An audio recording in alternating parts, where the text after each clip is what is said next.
দুনিয়ার জমিন থেকে কোনো ইমানদার বান্দা যখন চলে যায়, আলমে বরজখ যখন শুরু হয়, ওই বান্দার লাশটা আগুনে পড়ুক চাই, মাটিতে পুরাক, অথবা সমুদ্রে নদীর কিনারার মধ্যে ভেসে যাক না কেন, লাশটা কেউ আগুন বানায় ছাই করে দেখ না কেন, লাশের কোনো টেনশন নাই।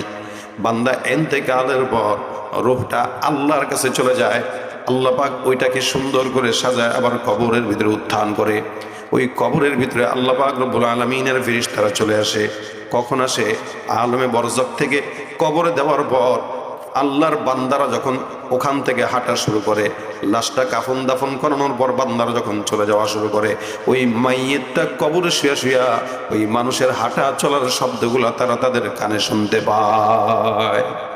আমরা তো কবর দিয়ে রেখে চলেই আসি, আমরা তো মনে করি কি না কি হইতেছে, কিন্তু নবী বলেন ও শুনতেছে তোমরা যে যাচ্ছ। তোমরা যখন যেতে যেতে একটু দূরে চলে যাও, তখন আল্লাহ পাক ফেরেশতা দুইজনকে পাঠায় দেয়। এটাই শুরু হয়ে গেল পরীক্ষার প্রথম খেলা। রূহটাকে বলে উঠো, বান্দা উঠে যায়। আল্লাহ পাক রব্বুল আলামিনের ফেরেশতারা ডাক দেয়া বলে, কি ব্যাপার, কোন দল করছো? আওয়ামী লীগ না বিএনপি, জমিয়ত না জামাত না চরমোনাই না তবলিগ না হেফাজত? প্রশ্ন কি এগুলো হবে? না। আল্লাহর ফেরেশতারা বলবে আমার রব্বুক।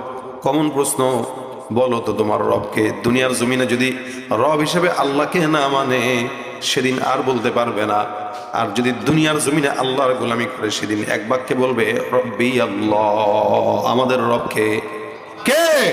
তুমি পারো করতে মোচন অভাব দুঃখী লোকের, তুমি পরম মুক্তিদাতা মালিকে জগতের, তোমার কাছে চাই যে পানা আমরা প্রতিদিন, তোমার দয়ায় পূর্ণ আমার সারা নিশিদিন। দয়াটা কার? আল্লাহ।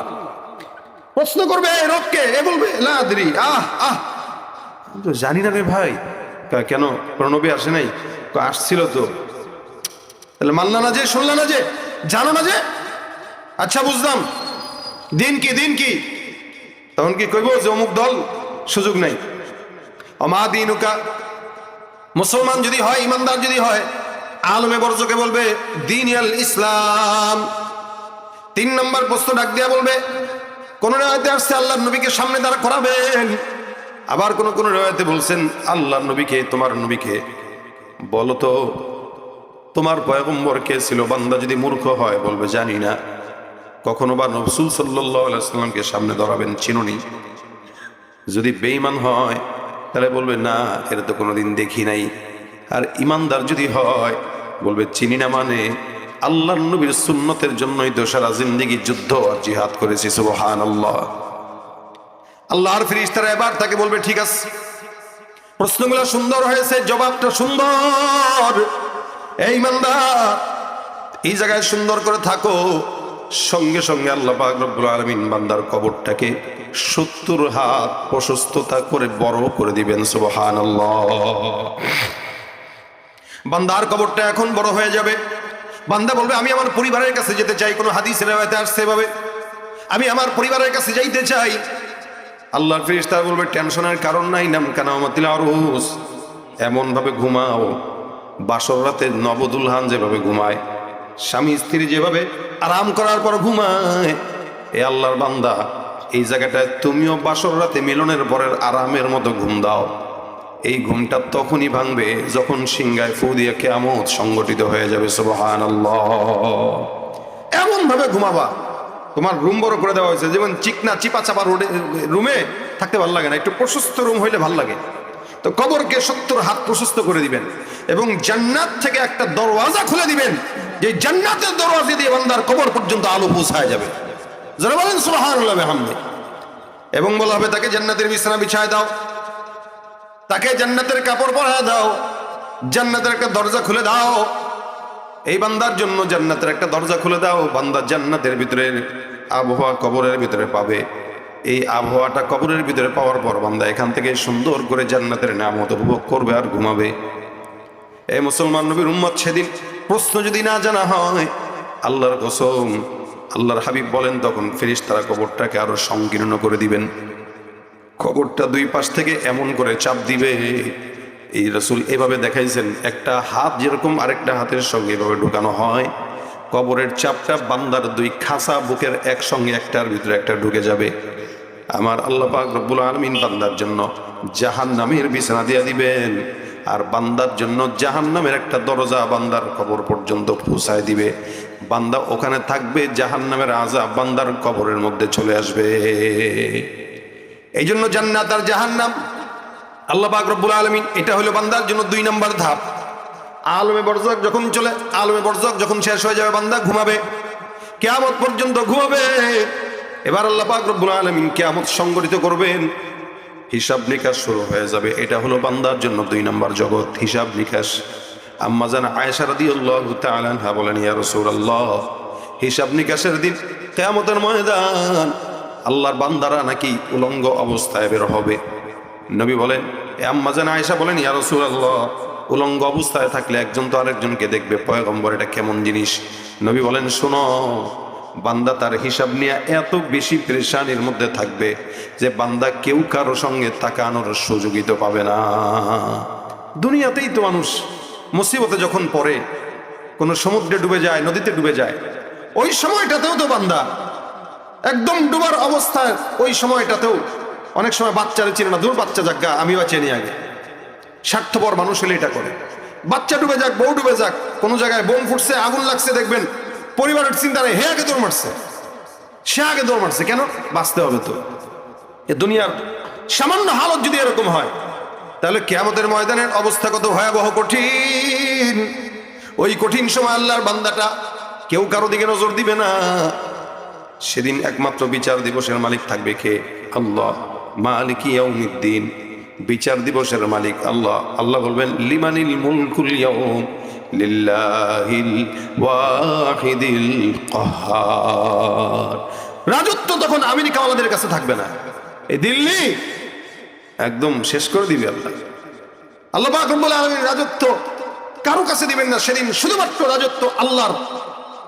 আল্লাহ পাক যখন জিজ্ঞাসা করবে কার রাজত্ব, কোনো বান্দার সাহস হবে না কথা বলার জন্য, চুপচাপ থাকবে।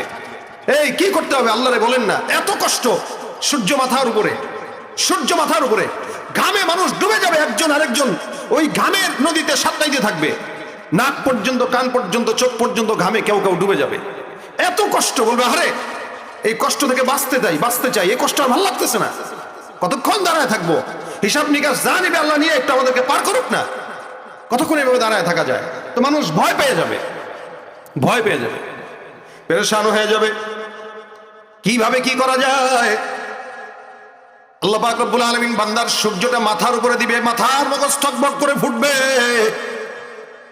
এবং কি বান্দার নারী ভুঁড়িগুলো টকবক করে ফুটবে গরমের জন্য। আল্লাহ পাক রব্বুল আলামিন বলেন, সেদিন রাসূল সাল্লাল্লাহু আলাইহি ওয়াসাল্লাম বলেন, 7 প্রকার মানুষকে আল্লাহ কিয়ামতের কঠিন ময়দানে আল্লাহর আরশের নিচে বান্দাকে ছায়া দান করে দিবেন। সুবহানাল্লাহ। এ মুসলমান নবীর উম্মত, আমার আল্লাহ পাক রব্বুল আলামিনের হাবিব বলেন, বিশেষ করে এক প্রকার হলো তারা অশাবুন নাশাআ ফি ইবাদাতিল্লাহি তাআলা, যারা তাদের যৌবন বয়সটা গুনাহে নয়, তারা আল্লাহর গোলামিতে দুনিয়ার জমিন কাটিয়েছে। বান্দারা বলবে, আল্লাহ হিসাব নিকাশ তাড়াতাড়ি শেষ করে দাও, আমরা আর এই জায়গায় কষ্ট করতে পারতেছি না। কিন্তু কারে বলবে এই কথা? একজন একজনে ঠেলবে, কিভাবে মাফ পাবো, কেমনে হয়? এ মুসলমান, এক নবী আরেক নবীকে, অবশেষে আখিরি নবী পয়গম্বর মুহাম্মদুর রাসূলুল্লাহ সাল্লাল্লাহু আলাইহি ওয়াসাল্লামের কাছে প্রস্তাব পেশ করা হবে, ইয়া রাসূলুল্লাহ, আপনি আমাদের রবের কাছে বলেন, রব যেন আমাদের বিশাল হিসাব নিকাশ সুন্দর করে নিয়ে নেয়। নবী করিম সাল্লাল্লাহু আলাইহি ওয়াসাল্লাম সিজদায় পড়ে যাবেন। কত বছর, কত সময় যে সিজদায় থাকবে, আল্লাহ পাক নবীকে দোয়া শিখাই দিবেন। নবী ওই দোয়া দিয়ে আল্লাহকে ডাকবে, ওই দোয়া দিয়ে বান্দাকে আল্লাহ পাক রব্বুল আলামিনকে পয়গম্বর ডাকবে। আমার আল্লাহ পাক ডাক দিয়ে বলবেন, পয়গম্বর মাথাটা উঠাও, আমি আল্লাহ পাক রব্বুল আলামিন তোমাকে এমন একটা পাওয়ার দিলাম, একটা করে সুপারিশ করো, আমি আজকে হিসাব নিকাশ সহজ করে আমার বান্দাদেরকে তোমার সুপারিশের কারণে মাফ করে দিব। সুবহানাল্লাহ। বান্দার হিসাব নিকাশ শুরু হয়ে যাবে। কিছু বান্দার হিসাব নিকাশ আল্লাহ পাক খুব বেশি সহজ করে দিবেন, আর কিছু বান্দার আটকায় যাবে। এইভাবে হিসাব নিকাশ যখন শেষ হয়ে যাবে, আল্লাহ পাক রব্বুল আলামিন এবার বান্দাকে স্থায়ী জান্নাত আর জাহান্নাম কারা দুই ভাগে ভাগ করে দিবেন। এরা জান্নাতি, এরা জাহান্নামী। এটা হইল বান্দার জন্য সর্বশ্রেষ্ঠ ধাপ, সবচেয়ে শেষ ধাপ। বান্দা হিসাব নিকাশের পর জান্নাতি হবে অথবা জাহান্নামী হবে।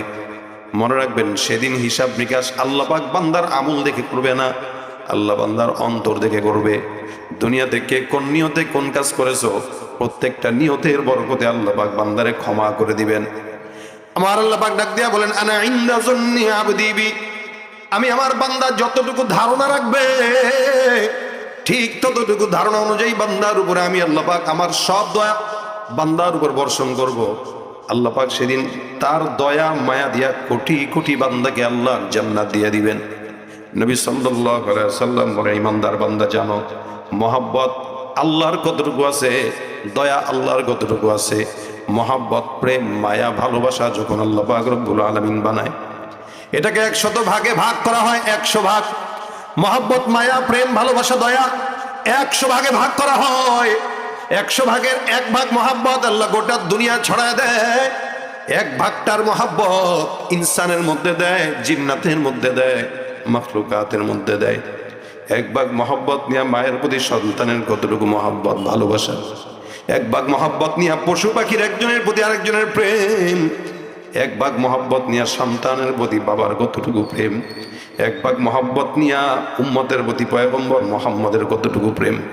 আমার নবী বলেন, শোনো, 100 ভাগের 1 ভাগ মহাব্বত গোটা জমিনের মধ্যে ছড়ায় দেয়।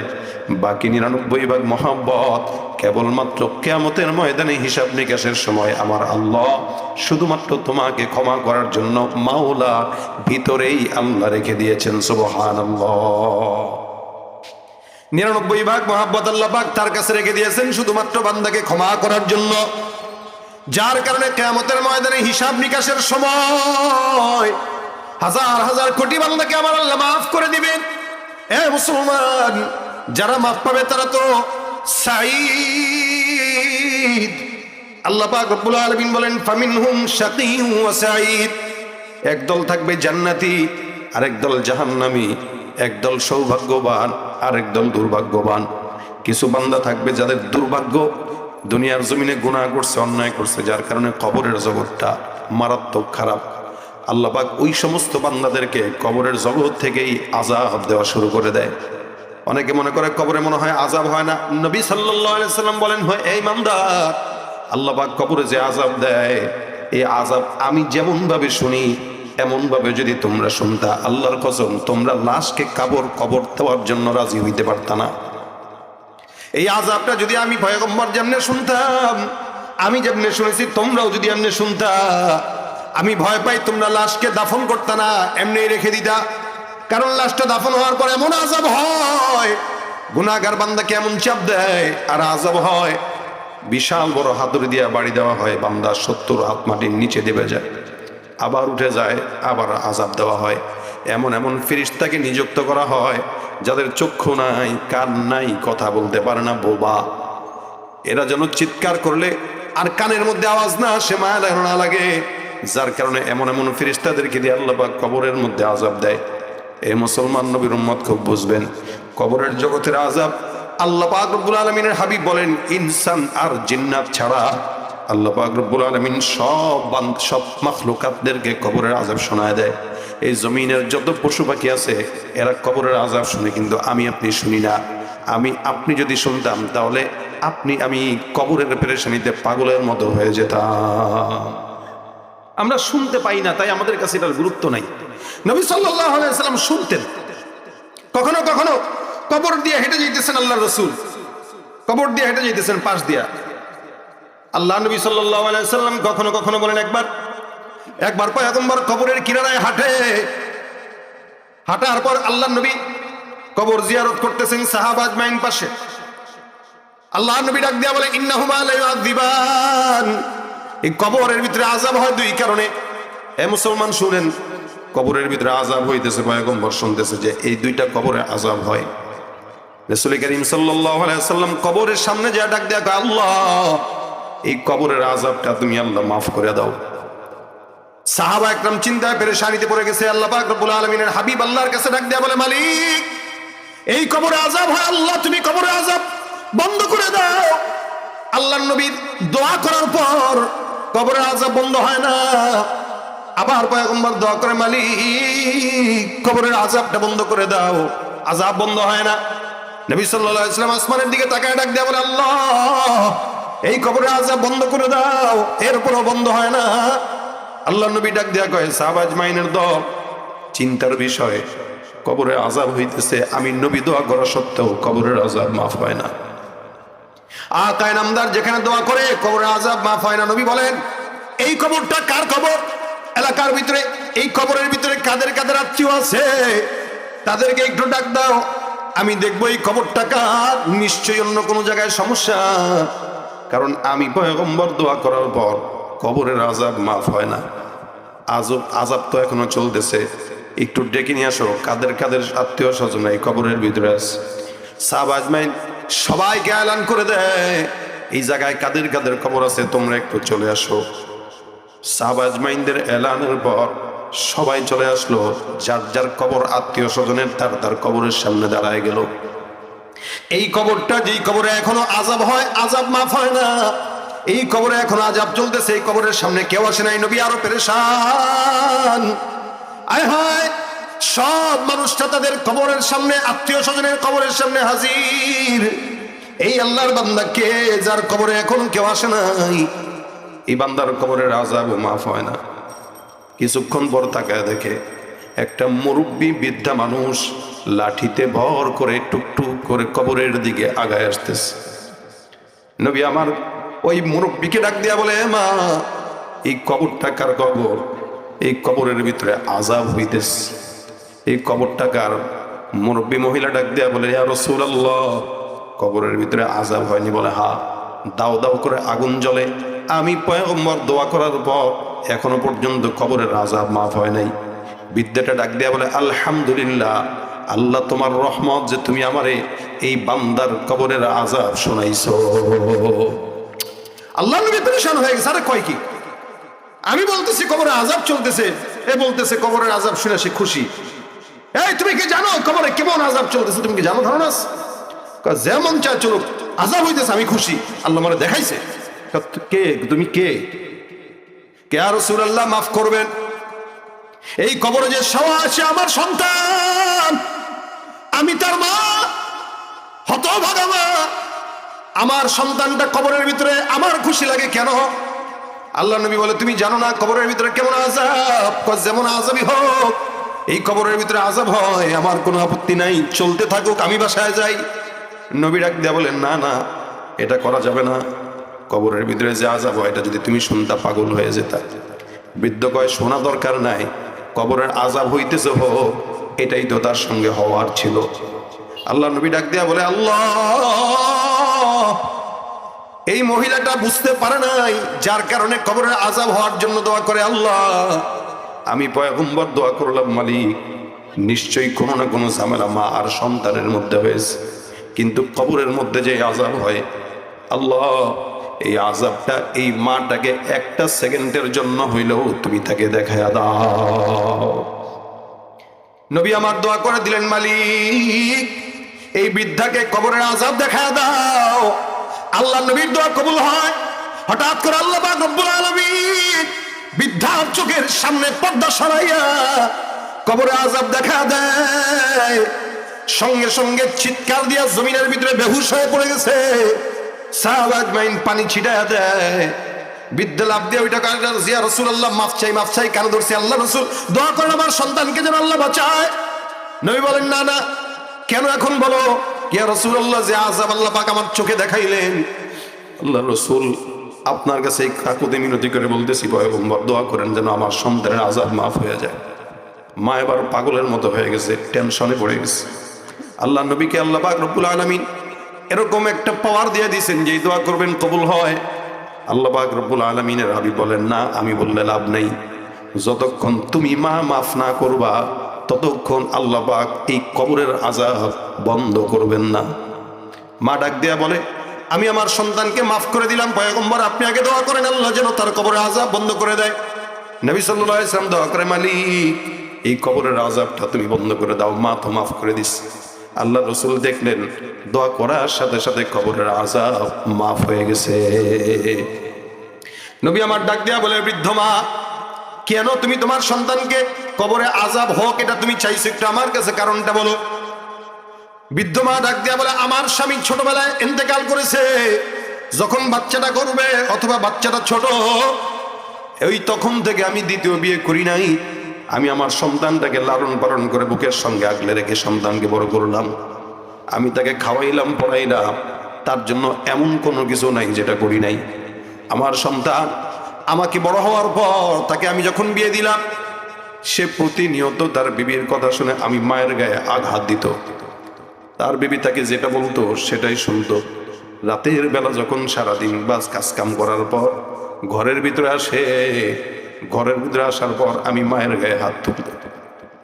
একদিন তো এমনও হয়েছে, সারাদিন পর হঠাৎ করে ঘরের ভিতরে ঢুকে আমাকে মারতে মারতে আমার ঘর থেকে তাড়ায় দিছে। যে সন্তানটাকে বুকের ভিতরে আগলায় ধরে রেখা সারা জিন্দেগি কষ্ট মুজাহাদা করে বড় করলাম, ওই সন্তান আমাকে যখন ঘর ছাড়া করে, আমি সেদিন আল্লাহর কাছে দোয়া করছি, মালিক, যেই সন্তান আমার ঘর ছাড়া করলো তার আযাব না দেখায় তুমি আমার মওত দিও না। একটা বৃদ্ধ মাকে অনেক সন্তানরা আছে যারা আযাব আর গজব করে, সন্তান সংসারের ভিতরে অশান্তি করে। বিবির কথায় সুন্দরী বিবিকে ঘরে আনার পর মাকে আর মনে রাখে না। অথচ আল্লাহর নবী বলেন, আল জান্নাতু তাহতা আকদামিল উম্মাহাত, জান্নাত যদি পেতে চাও মায়ের পায়ের নিচে জান্নাত খোঁজো। কোনো পীরের পায়ের নিচে নয়, বাবার পায়ের নিচে নয়, মায়ের পায়ের নিচে জান্নাতের ওয়াদা আল্লাহর নবী দিয়েছে। এই সন্তানটা আমাকে আযাব দেয়, গজব দিয়েছে, মারতো, আঘাত দিত আল্লাহর নবী, যার কারণে আমি তার জন্য বদদোয়া করেছিলাম। আল্লাহর নবী ডাক দেয়া বলে, মায়ের দোয়া কবুল হওয়ার কারণে আজকে তুমি তার আযাব দেখেছো, তবে তুমি মাফ করে দিয়েছো, আমার আল্লাহ তোমার সন্তানকে মাফ করে জান্নাতি বানায় দিছেন। কবরের ভিতরে যে আযাব হয় নবী করিম সাল্লাল্লাহু আলাইহি ওয়াসাল্লাম নিজে দেখতেন, বুঝতেন। গরু ছাগল দেখবেন কবরস্থানে থাকলে অনেক সময় কবরের আযাব তারাও অনুধাবন করে, বুঝে। গরু যদি বুঝে কবরের ভিতরে আযাব হয়, ওই গরু ওই জায়গায় থাকে না, ওই পশু ওই জায়গায় থাকে না, লাফ দিয়া দৌড় দিয়া পালায় চলে যায়। কবরের আযাব যদি পয়গম্বর বলেন তোমরা শুনতা, আল্লাহর কসম করে বলছি তোমরা তোমাদের মা বাবার লাশগুলোকে কবরের ভিতরে রেখে আসতে পারতা না। এ মুসলমান যুবকেরা, সমাজে এখন রক্ত গরম, যার কারণে অনেক গুনাহ করতে মন চায়। আল্লাহর নবী এই কারণে সাল্লাল্লাহু আলাইহি ওয়াসাল্লাম বলেন, আকসিরু যিকরা হাদিমিল লাজ্জাতিল মাউত। যুবক বয়সটা মানুষের হেলায় ফেলায় কাটানোর বয়স নয়। এই বয়সটা তো অনেকে আমরা মনে করি গুনাহ করব, এই করব সেই করব, কিন্তু না, এই বয়সটাই ইবাদতের বয়স। ওয়াশাবুন নাশা ফি ইবাদাতিল্লাহি তাআলা, যারা যৌবনকালটা ইবাদতে কাটায় আল্লাহ পাক তাদেরকে আরশের নিচে আল্লাহ পাক ছায়া দিয়ে দিবেন। সুবহানাল্লাহ। এই জন্য কবরের জগৎটা যদি সুন্দর করতে চাও, তাহলে দুনিয়ার জমিন থেকেই সুন্দর জিন্দেগি অনুধাবন করো, সুন্দর জিন্দেগি প্রস্তুত করো। যুবক বয়স ইবাদতের সময়, এখন বৃদ্ধ বয়সে নামাজ পড়া যায় না, রোজা রাখা যায় না, সুন্দর করে কোরআন তেলাওয়াত করা যায় না। আমার কলিজার টুকরা যুবক ভাইরা এখন রাজনীতির পরিচয় দিয়া নেতাদের পিছনে ছুইটা নিজেদের সুন্দর জিন্দেগি নষ্ট করে, মারামারি হট্টগোল করে। আল্লাহর কসম, দুনিয়ার রাজনীতির পিছনে ছুইটা কোনোদিন সফলতা তো পাওয়া দূরের কথা, চোখেও দেখবা না। কিন্তু আল্লাহর জন্য, নবীর জন্য, সুন্নতের জন্য যদি কেউ চলে, ইনশাআল্লাহ দুনিয়াতে সুখ পাবে, আখিরাতেও জান্নাত মিলবে কি মিলবে না। ভাইরা আমার, এই কারণে হিসাব নিকাশ তো আল্লাহ পাক রব্বুল আলামিন নিবেন। আজরাইল তো আসবে, কখন আসে বলা যায় না। প্রত্যেকটা মানুষ মৃত্যুর স্বাদ আস্বাদন করবে। কুল্লু নাফসিন যায়িকাতুল মাউত। সব ইনসান বলেন, জিন্নাত বলেন, প্রাণী জানেন, যার ভিতরে প্রাণ আছে, সব আল্লাহ পাক রব্বুল আলামিন বলেন মৃত্যুর স্বাদ নিবে। কিন্তু ইমানদারের মওতটা হয় সুন্দর মওত। ইমানদারের মওতটা যখন হয়, পিঁপড়া কাটলে যতটুকু আঘাত পায়, আল্লাহ পাক ইমানদারের মওতটাকে এরকম আরামের সঙ্গে দেয়। আর যে বেঈমান, আল্লাহর রাসূল সাল্লাল্লাহু আলাইহি সাল্লাম বলেন, একটা জ্যান্ত ছাগলের চামড়া খুলে ফেললে ছাগল যেমন কষ্ট পায়, একটা ছাগলকে জবাই দেওয়া ছাড়া একদম আস্ত ছাগল, এটার চামড়া যদি কেউ টান দিয়া খুলে, এই ছাগলটা যতটুকু কষ্ট পাবে, নবী বলেন একটা বেঈমান বান্দার যখন আজরাইল জানটা কবজ করে, তার চাইতেও কোটি গুণে বেশি কষ্ট অনুভব হয়। আচ্ছা বলেন, এই কষ্ট কি আপনারা নিতে পারবেন? সম্ভব? ও তুই এই দুনিয়ার মায়ায় পড়ে করছো কত বাহানা, এই যে নয় তোরা আসল বাড়ি, কবর যে তোরা আসল ঠিকানা। পূর্বপুরুষ যারাই ছিল একে একে সব হারালো, পূর্বপুরুষ যারাই ছিল একে একে সব হারালো। তুমি আমি কেউ রব না, তুমি আমি কেউ রব না, দিতে হবে রওয়ানা। এই যে নয় তোরা আসল বাড়ি, কবর যে তোরা আসল ঠিকানা। আর কত কাল দিবি ফাঁকি,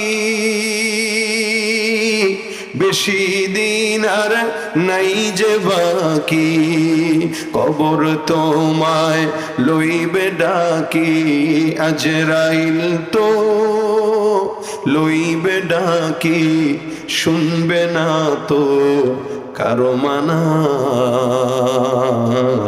এই যে নয় তোরা আসল বাড়ি, কবরে যে তোরা আসল ঠিকানা। কবরের সামান নিয়ে যাওয়ার তৌফিক দান করে বলেন আমিন। যদি সামান এখন থেকেই গুছাইতে না পারি, সময় কমে যাইতেছে, বয়স যত বাড়তেছে সময় কমতেছে। এই কারণে প্রতি মুহূর্ত মৃত্যুর স্মরণ করবেন যে এখন হয়তো আমার মৌত হবে, এই মুহূর্তে যদি মৃত্যু হয় কিভাবে যাব, কি প্রস্তুতি আছে। এই পেরেশানি যার ভিতরে থাকবে ও কোনোদিন গুনাহগার হয়ে কবরে যেতে পারবে না। আল্লাহ আমাদের যৌবনটাকে ইবাদতে কাটানোর তৌফিক দান করুক, কবরের ঘরকে জাকজমক বানায় কবরে যাওয়ার তৌফিক দান করুক, বলেন আমিন। আল্লাহ পাক আজকের এই মজমায় আমাদেরকে কবুল করুক, দিনদার হিসাবে কবুল করুক। আজান হচ্ছে, নামাজের পর আবার বসে যাবেন, পর্যায়ক্রমে আলোচকরা আসবে। আল্লাহ পাক যেন আজকের মজমাকে বরকতময় করে, আমিন। আমা তৌফিক ইল্লা বিল্লাহ। আসসালামু আলাইকুম ওয়া রাহমাতুল্লাহি ওয়া বারাকাতুহু।